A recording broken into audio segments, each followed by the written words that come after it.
there's two aspects to that question. The first aspect is whether you absolutely have to go on a long haul flight. So the answer is depends on what the reason for going on a long haul flight is. So if you have to go, absolutely have to go on a long haul flight.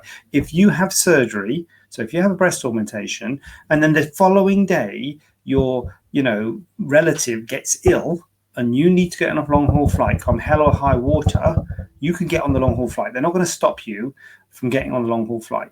So you can get on a long haul flight straight away after the surgery.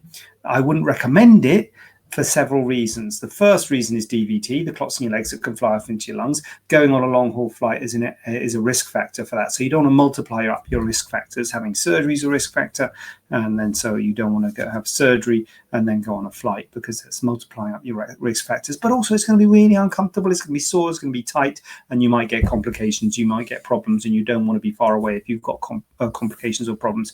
So under normal circumstances, if you're planning to go away on a holiday or something like that, I would say the minimum is 6 weeks. The minimum is 6 weeks because then you're starting to feel a bit more comfortable, and the swelling will start to go down, and you'll feel you feel a bit better. You'll still be a bit uncomfortable, so it won't feel great. So the longer you leave it, the better. If you can leave it a few months, that will be better. I'd say 3 months would be when things really properly start to settle down. But if you really want to know when the soonest is, I would say 6 weeks would be the soonest I would consider doing something like that on a normal planned basis, would be my answer.